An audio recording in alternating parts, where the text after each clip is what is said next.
So I've just replaced the wheel that was smashed, and I've got some power hooked up, and I've got the throttle at about 2/3. So I'm not seeing a tremendous amount of speed. I'd like to see a little bit more speed. So that's one thing to investigate.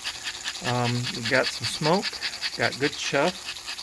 The wheels seem to be in pretty good shape. I'm gonna work on them just a little bit more. I see a slight wiggle. See if I can't get that taken care of. But it's okay. The thing that I'm gonna address as well is the armature. As you can see, is bouncing around. So I wanna take that apart. Probably going to need to add a washer, and I also want to check the commutator surface to see if there's any cupping. Doesn't look like there is, but just want to verify that for sure.